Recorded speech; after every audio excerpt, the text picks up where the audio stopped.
Billy, pleased to meet you. Mm-hmm. The best place to start, as always, is the beginning.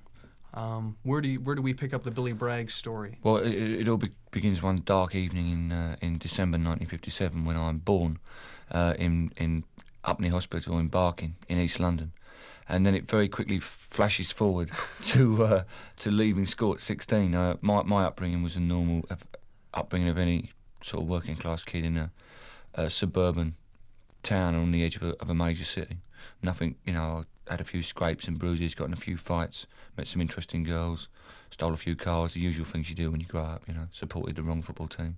And left school at 16 with absolutely one qualification. I had an English language O-level, which is sort of like an education certificate. But I failed all the other 7 I tried for, the other grades I'd blown out. And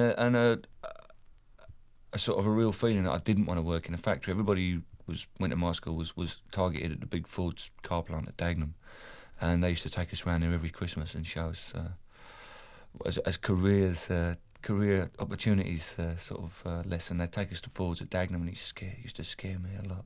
So I was determined not to end up there, and so I went through a load of sort of dead-end jobs while at the same time learning to play the guitar, because I was one of those kids who couldn't ride a motorbike, I wasn't any good in the soccer team. I was a reserve, and I didn't have the Rambo physique that I'm now acclaimed for in those days. So the only way I could meet girls and all that sort of stuff was to play guitar.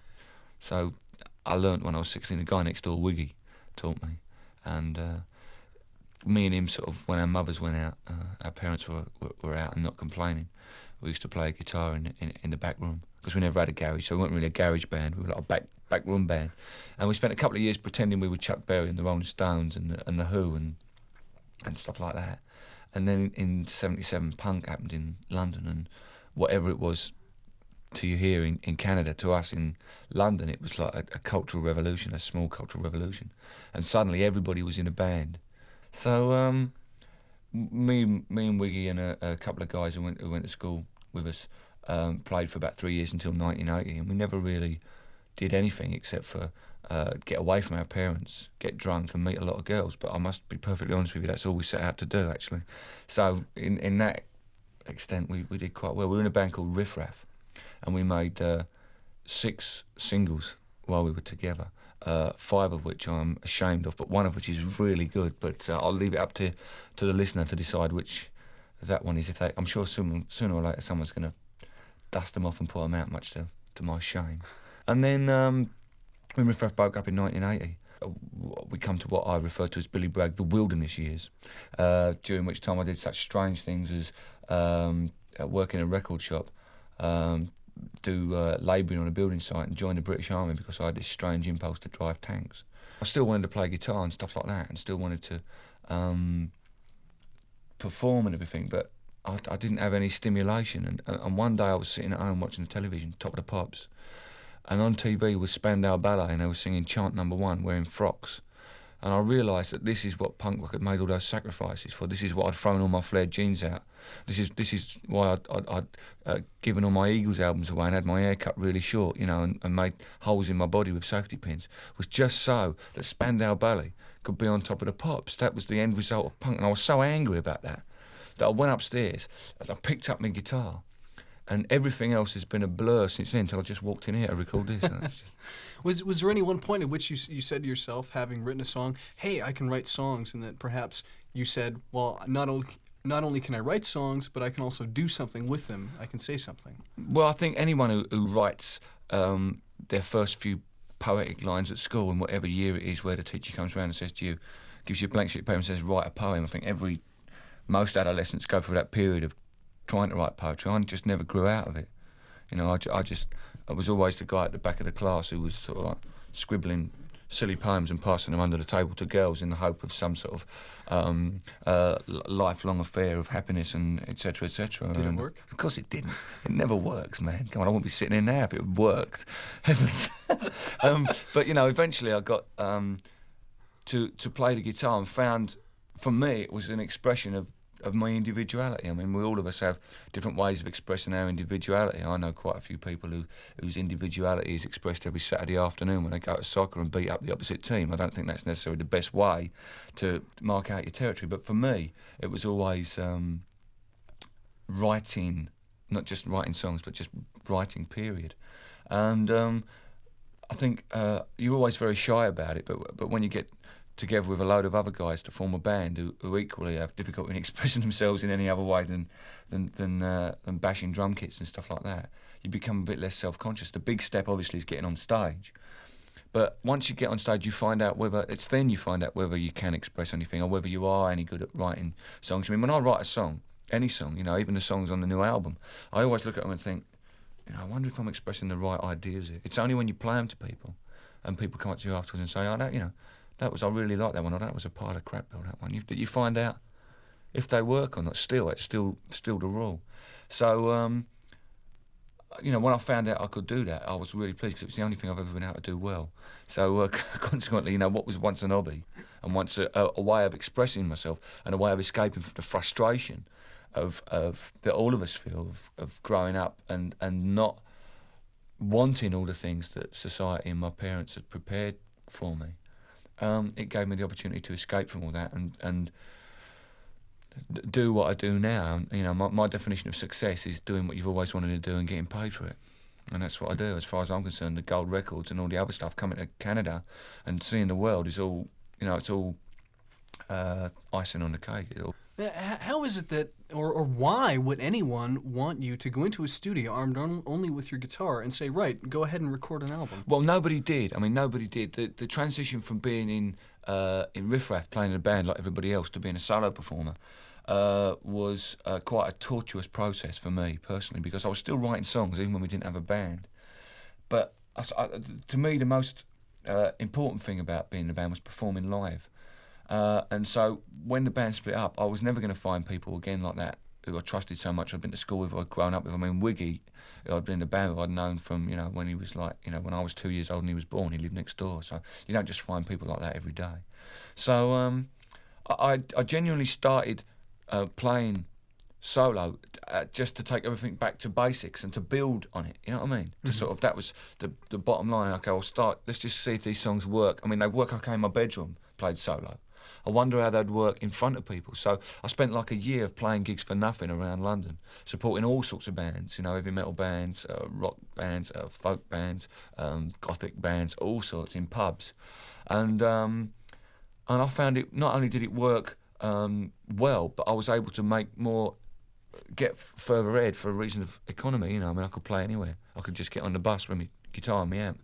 I could just get on a train and go up to Liverpool. And eventually I could just get on a plane and come to New York and play. And that remains, the economic edge that I have remains one of the most strongest reasons for me for remaining solo, because it enables me to come here to North America without having a hit single or without having a heavy rotation on my video or anything like that. I've been to Japan, been to the Soviet Union. That's the best part of it, I reckon. And also, as a performer, it's much more of a challenge being solo, and that was what I was missing from my life. It was the challenge of going out there and standing. Something in me needs to stand there on my own and take on the audience. Something in me, I don't know what it is, but it's something motivates me to want to do that. I think every performer has that in them. But when I didn't do that, and it wasn't to do it to be a massive star. I didn't want to go and change the world. I just wanted to do it in the little pubs in London, just to take part, just to be part of it, just to be doing something more than just sitting at home watching the TV and getting drunk all the time. Well, now that you've got 3 albums, each of which has done very well, both in terms of critical acclaim and in terms of sales, is there a challenge left? Yeah, of course there's a challenge, yeah. I mean, when you're playing political music to young people in the United States of America, in Texas, you can't go on stage and suggest that the Soviet Union is not such a bad place after all to a load of Texans. If that's not a challenge, the North American audience is the great challenge to anybody working in the English language, to come over here and to put our ideas up against the bland out of American radio. And anybody who ever accuses me of preaching to the converted all the time should come over here and see some of the gigs we do in the States and realise that, there are a lot of unconverted people out there. Don't you worry at some point that those who are already familiar with your material, those who already agree or at least can understand the points you're getting across, that they might eventually turn off the political aspect of it? Of course, and that's why I think it's important that the politics doesn't overweigh the general sort of broad subjects that I try and cover. I'm not a political songwriter. I write some political songs, but I mean I live in a country at the moment that's very political, and part of my job is to reflect the society that I come from. And I can't divorce politics from life, I'm afraid. I don't think politics is something that we leave to politicians. I think politics is far too important to be left just to politicians. I think it's something we all should consider and think about. I don't think it's something we should have as an obsession. I don't think it's something I should be ramming down people's throats. But there has to be room for it in what we do. Duran Duran make records as political as I do. They're encouraging a materialist, capitalist, spend lots of money and you'll be happy kind of attitude. I'm just, the other side of the argument. I'm not, I haven't got.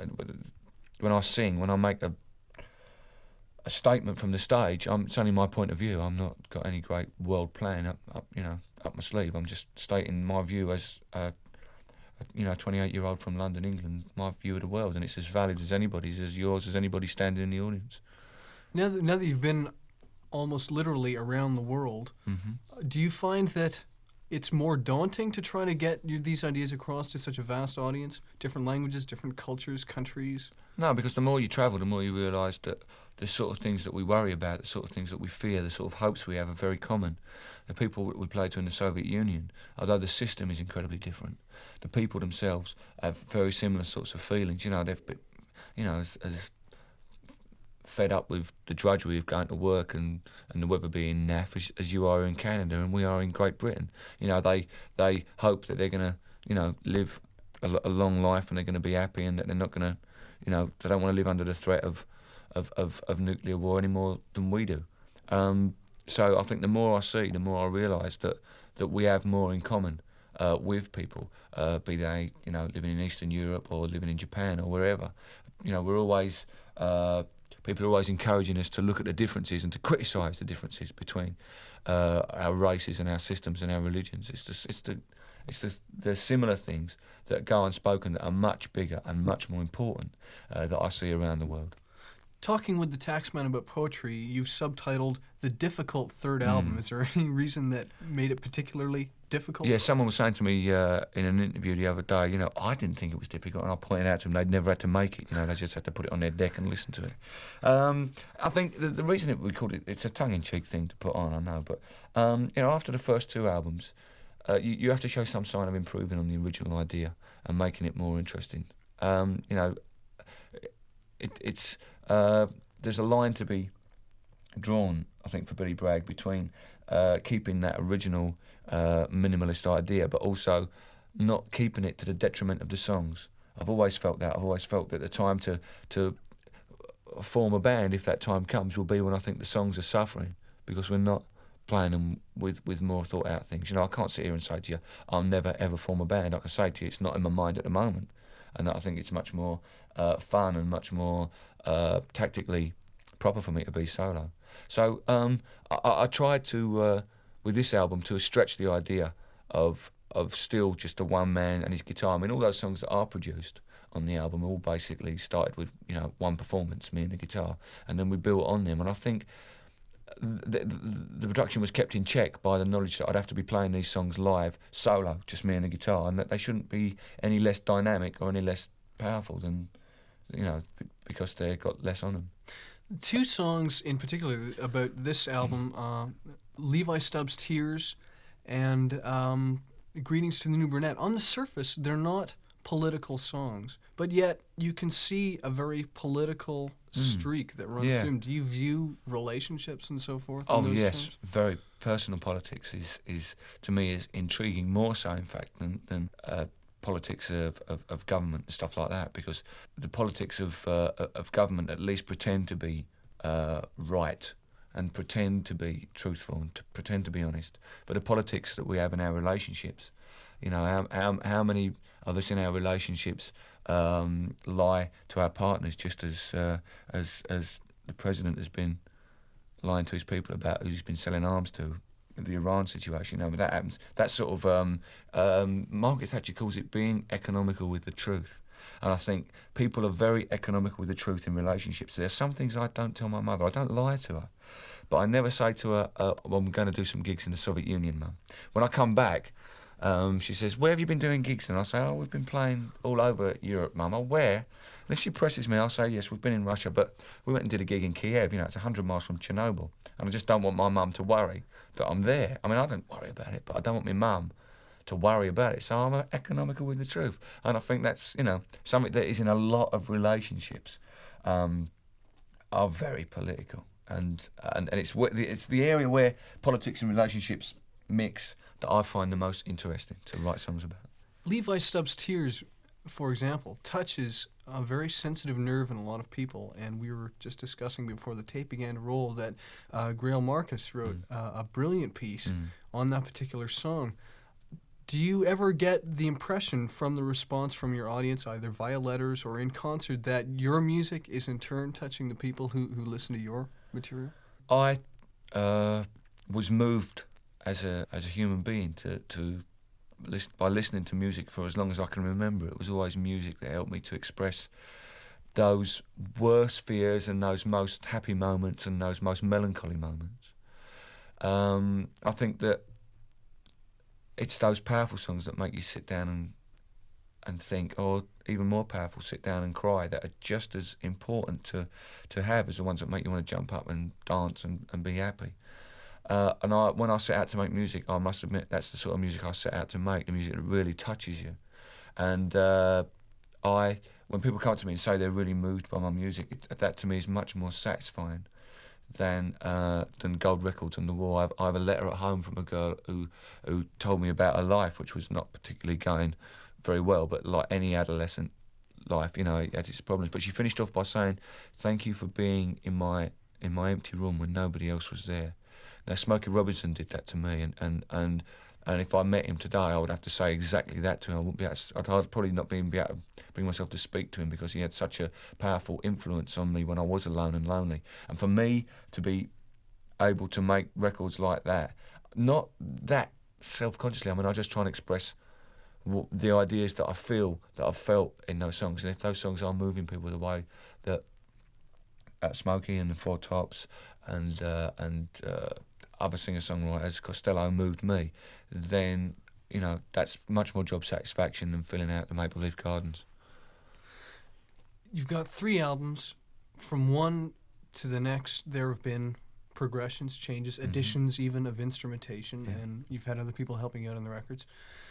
Would you say that your first album, sparse as it is in comparison with Talking with Taxman about poetry, is any less relevant now?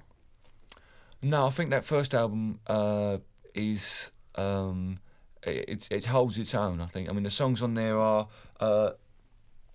less political, probably less thought out, but they're the expression of frustration that I felt for 25 years, and that LP was recorded in a burst of energy in 3 days, with a lot of anger in it, and I think it, considering what it is, just one man and his guitar and a debut album at that, I think it's 3 years later, it still works okay. Come and ask me in 10 years' time. Come and ask me when I'm put out the five album box live set and go straight in at number 1 all over the world, including the Soviet Union. Ask me then if I still think it's certainly those songs. People still ask me for those songs live, and those songs are the core. Man in the Iron Mask and New England, To Have Not, Richard is still the core of a live set. What about Brewing Up with Billy Bragg? Where does that fit in with your? Well, I think that you have to look in context. The songs that were on Brewing Up were mostly written around the time of Life's a Riot, and they weren't on the album because I just couldn't play them well enough at the time. I just couldn't, we did about 12 songs for the Life's a Riot sessions, but we did it such in a hurried way, such in a hurried fashion, that some of the songs I just was breaking strings and I couldn't play them. It's simple as that. So Brewing Up was really, I think for me, try to express the things I hadn't managed to get, the tender side that maybe wasn't expressed so much stuff like the Saturday Boy and St Swithin's Day expressed a side of my music that didn't have to be as frantic as angry as some of the stuff that was. I mean, Other Man in the Iron Mask is a slow song. It's a pretty bitter song, and I'd got a little bit more of a sense of humility, or a sense of humour, even, if you like, on the second album. But again, I think that was still, that minimalist thing was very important to me, and I was very much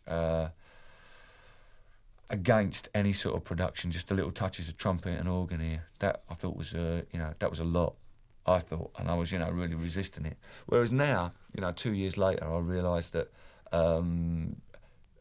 the minimalism is important. It's an important tool to use on some songs to make a specific point, to bring right back like that. But it's just just saying I refuse to have other things, other instruments, other people playing on the album is it's a very Luddite attitude to take. And also, if Johnny Marr walks in the studio with his guitar in his hand and says, "I want to play on this track," it's really difficult to just push him out and say, "Get out of it." You have to say, "Oh, John, come in and play, please, as much as you like, man." You said at one point, "I will never do a 12-inch single. I would never do a video," and yet here we are, a short while down the road, and what have we? We have a video, and we have, well, it's not actually a 12-inch single per se. It's an EP. Yeah, well, that's why we call them EPs, so people don't think they're 12-inch singles. I mean, I learned never to say never about that sort of thing, because you find that. When you say that sort of thing, you marginalise yourself, and I'm afraid I'm someone who is compulsively a communicator, and I don't want to be marginalised. And also, 12-inch singles, dare we say the word, gives you the opportunity to do interesting things like this that you wouldn't normally get the chance to do, So you the opportunity to do a few interesting songs on the B-side as well. Mm-hmm. What about a video? That can be a tool whereby you can reach even more people who might not hear your records because they never get played in the radio in some parts of the country. That's right. I mean, in Western Europe, I sat in a hotel room in Finland watching a satellite channel coming out of Great Britain with all videos on, and I realised this is the way anyone's ever going to get to hear my music in Finland, because their radio station isn't really, national or rock or anything like that. So, if you can make videos on your own terms, and Levi Stubbs' video was me singing live, playing live, filmed live in one shot. I thought that was pretty good, but even then, that was like £15,000, which is a ridiculous amount of money to make for which is basically an advert. So when it came to making one for Greetings to the New Brunette, I said no. So the record company in England, with my consent, put together a load of film clips, archive film clips, to promote, because they said, "Well, we need it." And I said, "Well, if you need it, you make it and you pay for it, but you let me see it first so I can have that executive decision." So that's what they did. So you may yet see that. Let's touch on some of the tracks that are on the EP. 3 of them, at least, if I'm not mistaken, are cover versions. Well, on this one particular EP, it gave me the opportunity to do some cover versions, because we'd recorded the album and used up all the tracks on that. And they said we wanted to release Greetings as a single. I thought that was a good idea. And what can we put on the B-side? And I thought, oh, there's my chance to get in and do some of those songs that I really like myself, and try the water out a bit and see how people react to it. So consequently, I ended up doing these songs.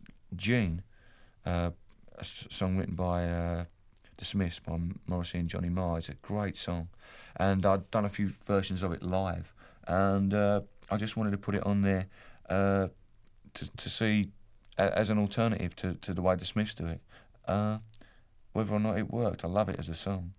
And I also wanted to put it on for anybody who thought that the new production techniques were making it that Billy Bragg always sung in tune. If you have any doubt, folks, just listen to that song and you'll realise that I'm still not hitting the notes, and that the old that attitude is still with me. Gives it the edge of authenticity and realism. Yeah. Oh, it's all live stuff as well. I mean, it's all recorded. All this stuff was recorded like Life's Alright, just standing in front of the mic and just recorded live in the studio. The Tatler, which is a song written by, which is actually an old blues song by a guy called Washington Phillips, which was updated by Ry Cooder on his album Paradise and Lunch. And I just have to be honest with you, listeners, it's the story of my life. That's it, all I can say about it. It really, I think that love is a very important thing. Love is a very precious thing, but if you don't work at it all the time and give people a little bit of space and give people a bit of kindness and consideration, you can't take your partner for granted in anything. That's a lesson I've learned and been burned on a couple of occasions. And that song to me sums up a lot of the things I feel are failings in my own personal relationships. I have a two-part question now that we might wrap this up with. The first part is, if you use all this anger, pain, all the injustice and so forth that you see happening around you as material, the raw material for your songs and records, are you still angry as you were when you wrote your earlier material? Mm-hmm. And if not, or if you are even, do you see a point in the future at which I've been writing so many songs and I've said most of it all before, there's nothing that remains for me to say in whatever way? Well, I hope I never get to the position where I feel I have nothing to say anymore, even you know, as long as this job goes on, and there's no reason why. I mean, I'm in a peculiar bit of popular music where I could carry on as long as Pete Seeger. You know, I don't have to go like, you know, it's not as if I'm a member of Five Star or something and it's all about high cheekbones and dancing fast. You know, I could just carry on doing this, and I will as long as it remains interesting. But the person who wrote those songs that were on the first album was a frustrated little fuck up.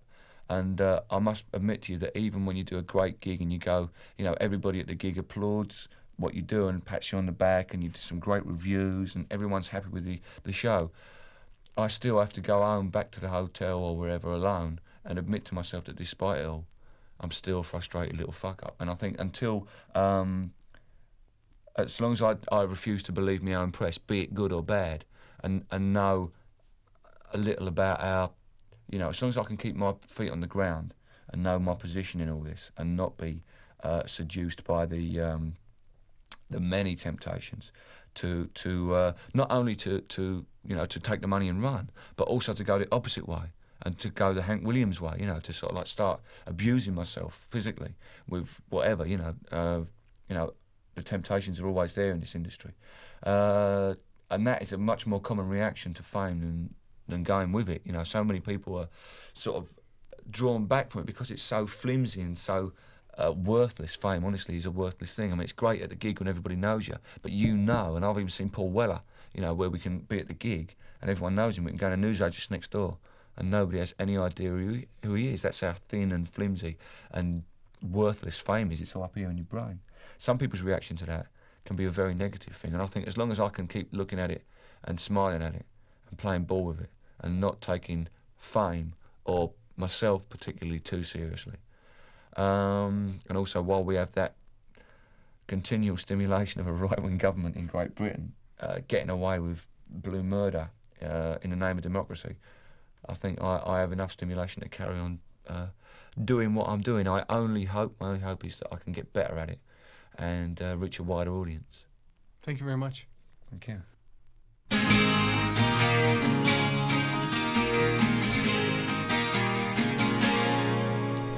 Shirley, it's quite exciting to be sleeping here in this room. Shirley, you're my reason to get out of bed before noon. Shirley, you know when we sat out on the fire escape talking.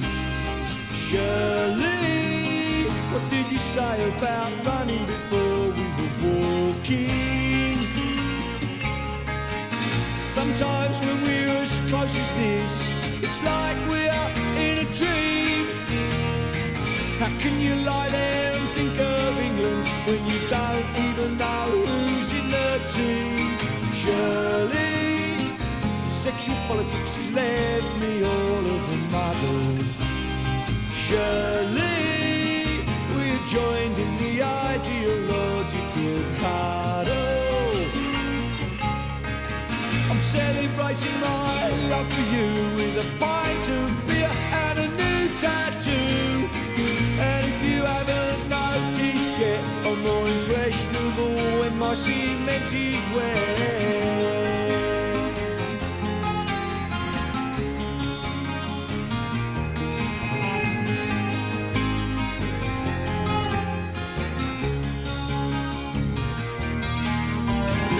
Politics and pregnancy are debated as we empty our glasses.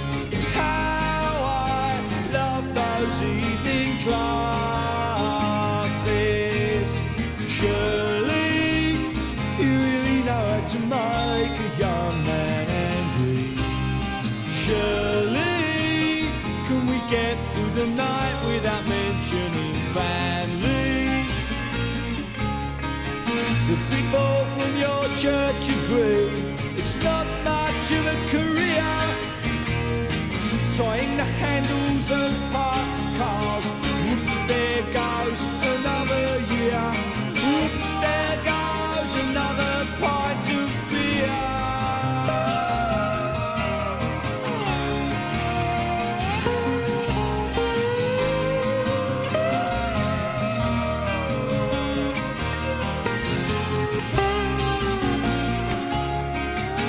Here we are in our summer years, living on ice cream and chocolate kisses.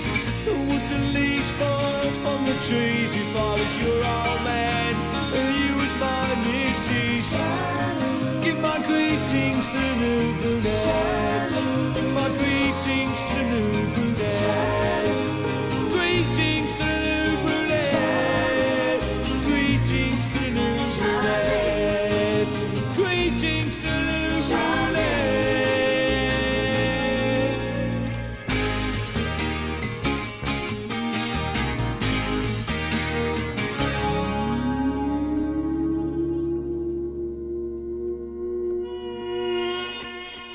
Whenever you find a man that loves every woman he sees, there's always some kind of woman that's putting him up a tree. Now that kind of man, he ain't got as much sense as a mule.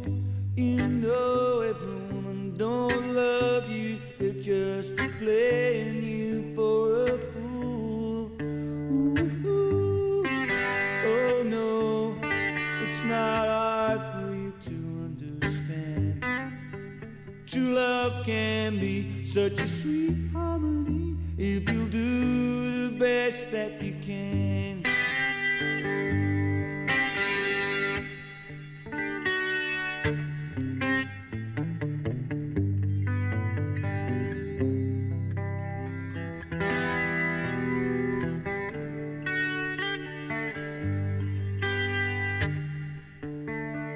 If you marry the wrong kind of woman, then you get where you can't agree. You just as well forget your hill and let that woman be. Now man ought to make good husbands and quit trying to lead a fast life. Go around dressing up other women, won't put clothes on his own wife. Ooh, oh no, it's not hard for you to understand. True love can be such a sweet harmony if you do the best that you can.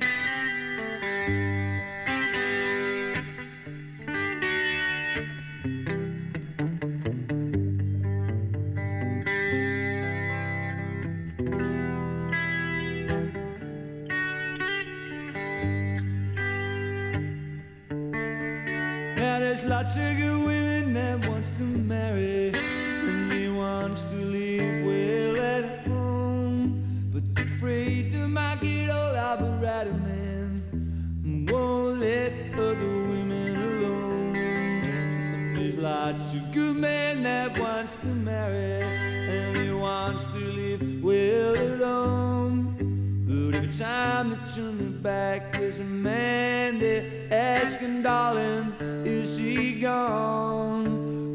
Ooh, oh no, it's not hard for you to understand. True love can be such a sweet harmony if you do the best that you can.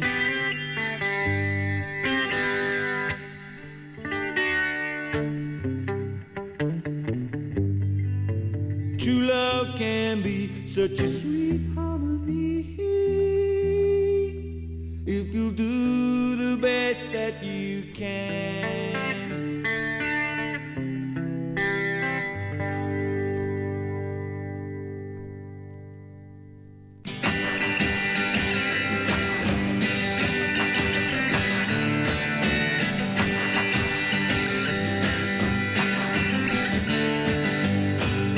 Help save the youth of America, help save them from themselves, help save the suntan surfer boys and the Californian girls.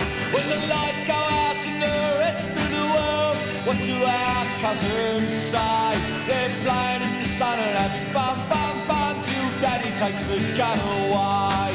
From the big church to the big river and out to the shining sea. This is the land of opportunity, and there's a monkey trial on TV. And a nation with their freezers full of doubting in their seats, while outside another nation is sleeping in the streets. Don't tell me the old story, tell me the truth this time. Is the man in the mask or the Indian an enemy or a friend of mine?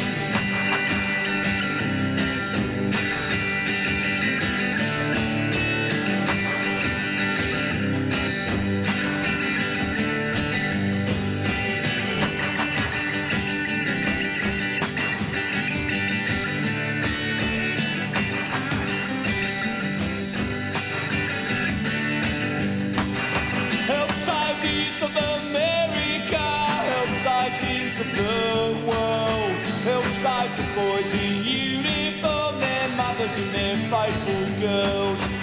Listen to the voice of the soldier down in the killing zone, talking about the cost of living and the price of bringing him home. They're already shipping the body bags down below the Rio Grande, but you can fight for democracy at home and not in some foreign land. And the fate of the great United States is entwined in the fate of us all. The incident at Chernobyl proves the world we live in is very small. And the cities of Europe have burned before, and they may yet burn again. And if they do, I hope you understand that Washington will burn with them, Omaha will burn with them, Los Alamos will burn with them.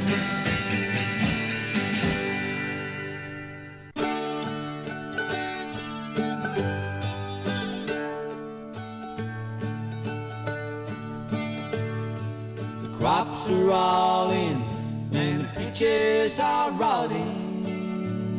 The oranges are piling their creosote thumbs. They're flying us back to the Mexican border. We spend all our money to way back again. My father's own father, he waded that river. He took all the money he made in his life. My brothers and sisters come work in the fruit trees, and they rode the trucks till they took down and died. Goodbye to my Juan, goodbye Rosalita, adios mis amigos, Jesus y Maria. You won't have a name when you ride the big airplane, and all they will call you will be deportees.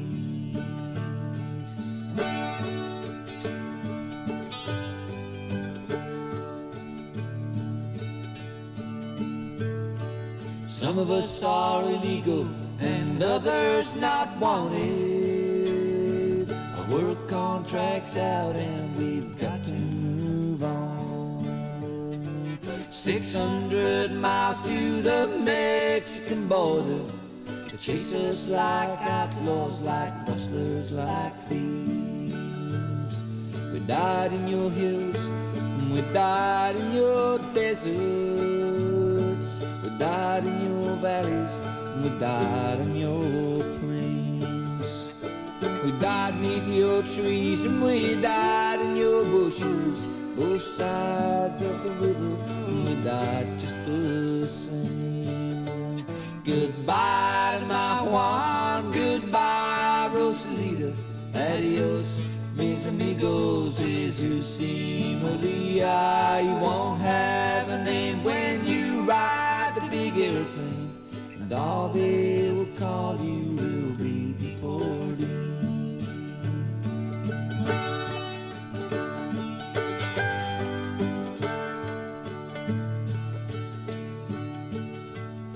A sky plane caught fire over Los Gatos Canyon, a fireball of lightning, it shook all our hills. Who are these friends who are scattered like dry leaves? The radio says they are just deportees. Is this the best way we can grow our big orchards? Is this the best way we can grow our good fruit?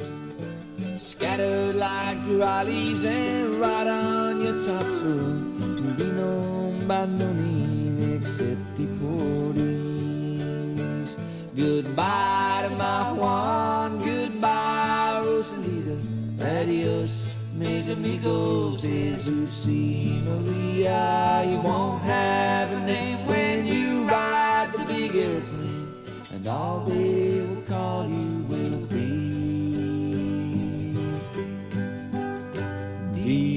deportee.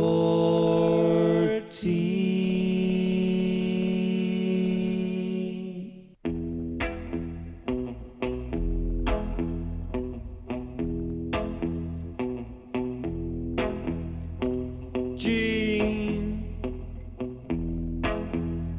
the low life has lost its appeal, and I'm tired of walking these streets to a room with its cupboards bare. Gene,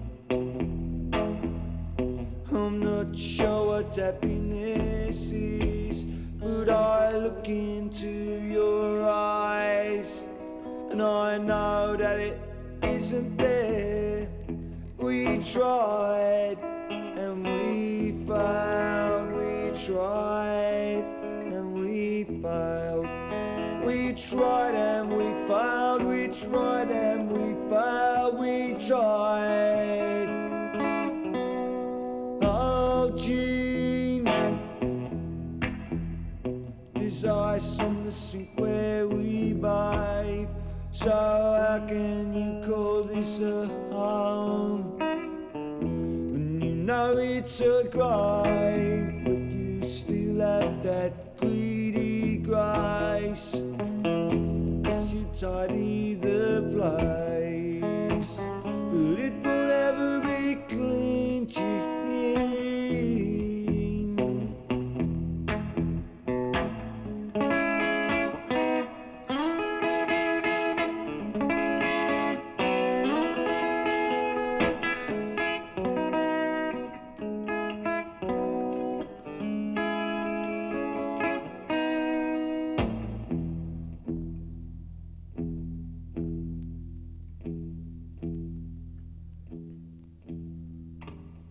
No heavenly choirs, not for me and not for you, because I think you know, I really think you know, I think you know the truth, Gene. We tried and we failed, we tried and we failed, we tried and we failed, we tried and we failed, we tried. Oh, Gene.